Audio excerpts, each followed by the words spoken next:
Hello दोस्तों, स्वागत है आपका अपने पीएस अफेयर्स यूट्यूब चैनल में। आज 6 मार्च 2021 है और आज शाम में हम आपके लिए अपलोड कर रहे हैं डेली करंट अफेयर की वीडियो। ये सीरीज़ आज से हम दोबारा से शुरू कर रहे हैं। इसके साथ साथ जो अभी रिसेंट में जूनियर यूपी का एग्ज़ाम होने वाला है, जूनियर एडिट टीचर का, उसके लिए भी हम कुछ इंपॉर्टेंट मटेरियल्स और वीडियोस जल्दी अपलोड करेंगे। तो एक बार हम देख लेते हैं एक नज़र में जो जो आज न्यूज़ हम बात करने वाले हैं। रिसेंट में क्या हुआ, इसराइल ने कहा है कि ईरान ने उस पर एक पर्यावरणीय हमला किया है। इसके बाद जो अगली न्यूज़ हम पढ़ेंगे वो है खेलो इंडिया विंटर गेम, जिसका हाल में ही समापन हुआ है।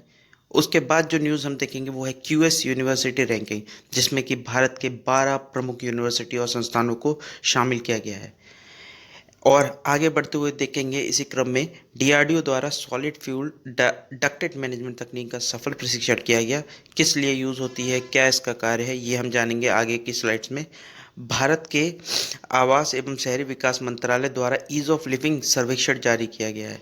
और अंत में हम देखेंगे फ्रीडम हाउस की रिपोर्ट के अनुसार, जिसमें कि भारत को मुक्त से आंशिक रूप से मुक्त देश का दर्जा दिया गया है। तो बढ़ते हैं सबसे पहली न्यूज़ की ओर। और सबसे पहली न्यूज़ है, हाल में किस देश ने, जो आपके एमसीक्यू फॉर्मेट में है, हाल में किस देश ने ईरान पर पर्यावरणीय हमले करने का आरोप लगाया है। अभी रिसेंट में ईरान पर एक पर्यावरणीय हमला करने का आरोप लगाया एक देश है और वो देश है इजराइल।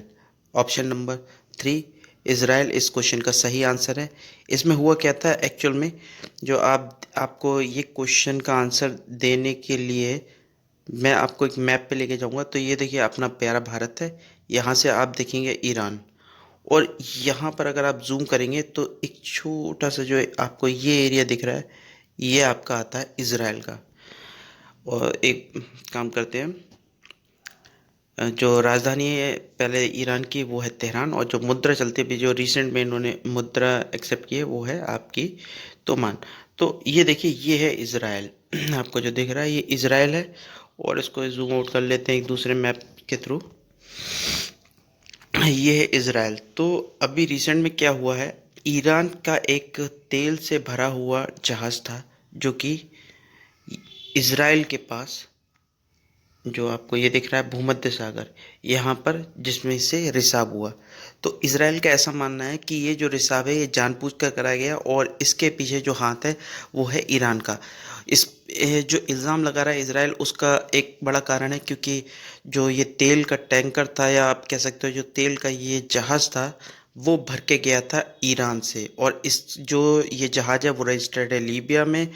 और यही कहा जा रहा है कि ये जो जहाज है वो जा रहा था लीबिया के लिए, बट उल्टा आकर इसने अपने से मतलब जानकर इस जो तेल का रिसाव किया है वो इसराइल में किया है। जिससे क्या हुआ है, इसराइल के जो तट हैं वो पूरे के पूरे पानी से कवर हो गए हैं, मतलब माफ़ कीजिएगा तेल से कवर हो गए हैं। जो उनका पानी है वो पूरा तेल से कवर हो गया है। और ये कहा जा रहा है कि इस तेल से निपटने में लगभग लगभग इसराइल को 1 साल लग जाएगा। तो एक बुरी बात ये रही इसराइल के लिए। बट ये सीधे सीधे अभी भी कोई डायरेक्ट ऐसा प्रूफ नहीं है कि ईरान ने ही ऐसा किया है। इस ईरान की राजधानी मैंने आपको बता दी तेहरान है, और जो यहाँ मुद्रा चलती है वो तोमान है। जबकि इसराइल की जो राजधानी है जेरूसलम है, और जो है मुद्रा है न्यू शकेल है। इसराइल जो कि कुछ देशों के द्वारा देश नहीं माना जाता, जैसे पाकिस्तान इसराइल को देश का दर्जा नहीं देता है, बट बहुत सारे देश इसराइल को देश का दर्जा देते हैं। उसका कारण है कि पाकिस्तान नाम के ना मानने का, ये एक मुस्लिम बहुल देश हुआ करता था 1948 से पहले, फिलिस्तीन, उसका क्षेत्र को छीन कर एक तरह से आप बोल सकते हो ये जो देश है 1948 में हाँ बना। बढ़ते हैं अगली न्यूज़ की ओर। और अगली न्यूज़ है खेलो इंडिया विंटर गेम में कौन सा राज्य या केंद्र शासित प्रदेश टॉप पर रहा। ये थोड़ी सी एडिटिंग गड़बड़ हो गई है। तो आपके सामने 4 ऑप्शन है, अरुणाचल प्रदेश, लद्दाख, जम्मू कश्मीर या मिजोरम। तो दोस्तों इसका आंसर बताने से पहले मैं आपको बता दूं, खेलो इंडिया विंटर गेम का ये दूसरा संस्करण है, और जो ये दूसरा संस्करण है वो जम्मू कश्मीर के गुलमर्ग में आयोजित किया गया था। और जो केंद्र शासित प्रदेश या राज्य आप इसका आंसर बन रहा है वो है आपका जम्मू और कश्मीर, जो कि 31 अक्टूबर 2019 से केंद्र शासित प्रदेश के रूप में दर्जा रख रहा है। और जो इसका आंसर है वो है जम्मू एंड कश्मीर। और यहीं पर ही मतलब आपके जम्मू कश्मीर के गुलमर्ग में ही इस खेल को आयोजित किया गया था। इस जो प्रतिस्पर्धा जो रही थी, इसमें जम्मू और कश्मीर ने 11 स्वर्ण पदक जीते, 18 रजत और 5 कांस्य पदक जीतकर पदक तालिका में प्रथम स्थान पर रहा। बढ़ते हैं अगली न्यूज़ की ओर। अगली न्यूज़ है क्यूएस यूनिवर्सिटी रैंकिंग में भारत का कौन सा संस्थान शीर्ष पर रहा या फिर यूनिवर्सिटी शीर्ष पर रही। तो दोस्तों बताता चलूँ आपको, टॉप 100 में भारत का एक भी संस्थान या यूनिवर्सिटी नहीं है। जो भारत का संस्थान है आपका 172 पर है, और जो है आपका आईआईटी बॉम्बे या फिर आईआईटी मुंबई, जो आपका इस क्वेश्चन का आंसर भी है। ये एक सोचने वाली बात है कि हमारा देश, इतना बड़ा देश होने के बाद भी हमारी कोई भी यूनिवर्सिटी या कॉलेजेस या संस्थान क्यूएस यूनिवर्सिटी रैंकिंग में टॉप 100 में भी जगह नहीं बना पा रहे हैं। तो दोस्तों जो इस क्वेश्चन का आंसर था 172 पोजीशन पे है, जो कि इंडिया के हिसाब से फर्स्ट है, क्योंकि इंडिया का ये पहला इंस्टीट्यूट है जो इस उसमें आ रहा है रैंक वाइज अगर आप देखो। उसके बाद और इंस्टीट्यूट भी जो इंडिया के रहे हैं, जैसे कि आपका 185 पे रहा है Indian institute of science Bangalore. उसके बाद 193 पे रहा है आईआईटी दिल्ली। अगर आपसे पूछा जाए कि टॉप वर्ल्ड में टॉप किसने किया, तो वर्ल्ड में टॉप किया है Massachusetts institute of technology MIT, जो कि आपका यूएसए का है। लगातार 9 साल से ये क्यूएस वर्ल्ड यूनिवर्सिटी रैंकिंग में टॉप पर बना हुआ है। पढ़ते हैं अगले क्वेश्चन की ओर। हाल में ओपेक देशों के सदस्य देशों ने कच्चे तेल के उत्पादन में 10 लाख बैरल प्रतिदिन कटौती की घोषणा की है। ओपेक की अध्यक्षता किस देश के पास है इस वक्त? तो दोस्तों इस वक्त ओपेक की जो अध्यक्षता है वो है सऊदी अरब के पास में, और इन्होंने घोषणा की है कि अब ये जो तेल का उत्पादन है ये हर दिन 10 लाख बैरल की कटौती के साथ करेंगे।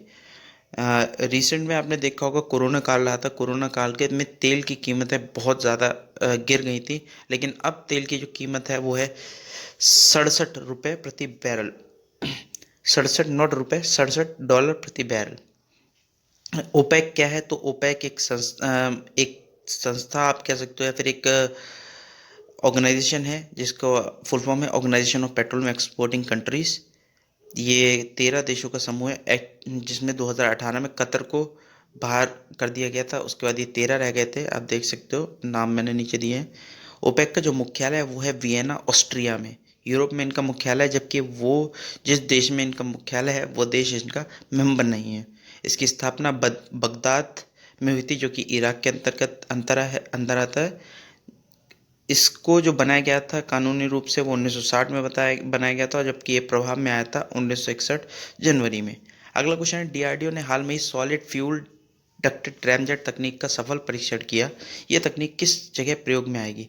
तो दोस्तों जो आपके सामने इस क्वेश्चन का आंसर है वो है ऑप्शन नंबर 1, मिसाइल प्रक्षेपण हेतु। हाल में ही भारत के defence research and development organization ने सॉलिड फ्यूल डक्टेड रैमजेट तकनीक का सफल परीक्षण किया है।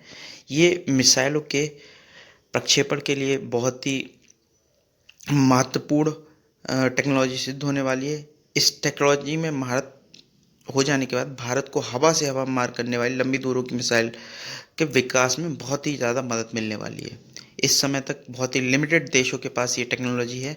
अब जान लेते हैं हल्का सा डीआरडीओ के बारे में। तो डीआरडीओ की जो स्थापना हुई थी 1958 में हुई थी। इसका मुख्यालय नई दिल्ली में है, और एट प्रेजेंट जो इसके चेयरमैन है या फिर अध्यक्ष है वो है जी सतीश रेड्डी। बढ़ते हैं अगली न्यूज़ की ओर। किस देश में दुनिया का पहले टिपस अभ्यारण्य बनाया जाएगा? तो दोस्तों ये आप देख रहे होगे एक अजीब सा जानवर जो आपको लग रहा है एक व्यक्ति की गोद में है, आप कह सकते हो बाह में है, और इसका जो पहला अभ्यारण्य है वो बनाया जाएगा ऑस्ट्रेलिया में। पहले टिपस के बारे में बता दूं, एक जहरीला स्तनधारी जीव है। इसमें इलेक्ट्रोलोकेशन की शक्ति होती है, मतलब आप जो ये जानवर है अगर आप इसका शिकार है या फिर कोई और इसका शिकार है, तो उनके जो मांसपेशियों के संकुचन के द्वारा जो विद्युत तरंगों का उत्पन्न होना होता है उसके द्वारा ये पता लगा लेता है और अपने शिकार को ये जो कह सकते हो आप ख़त्म कर देता है या फिर अपना खा सकता है। तो ऑस्ट्रेलिया में अनप्रसिद्ध जानवर भी हैं, जैसे कंगारू आदि के विपरीत जो पैलेटिपस है वो एकांत प्रकृति और अत्यधिक विशिष्ट निवास संबंधी आवश्यकताओं के कारण प्राय कम ही दिखाई देता है। और ये IUCN की जो रेड डाटा बुक है उसमें निकट संकट का श्रेणी में रखा गया है। अगला क्वेश्चन है, शहरी विकास मंत्रालय द्वारा जारी ईज ऑफ लिविंग सर्वेक्षण में 10 लाख से अधिक आबादी वाले शहरों में रहने के लिए सबसे अच्छा शहर कौन सा है? एक्चुअल में अभी रिसेंट में आवास एवं शहरी विकास मंत्रालय के द्वारा ईज ऑफ लिविंग सर्वेक्षण जारी किया गया है, जिसमें कि अलग अलग श्रेणियों में बांटा गया है शहरों को। 10 लाख से अधिक की आबादी, 10 लाख से कम की आबादी। तो 10 लाख से अधिक की आबादी में जो सबसे अच्छा बेहतर जो शहर है रहने के लिए वो है आपका बेंगलुरु, पहले स्थान पर है। दूसरे स्थान पर रहा है पुणे। तो आपका जो 10 लाख प्लस की आबादी वाला शहर है वो है बेंगलोर। और अगर आप देखो 10 लाख कम जनसंख्या वाला जो शहर है वो है शिमला।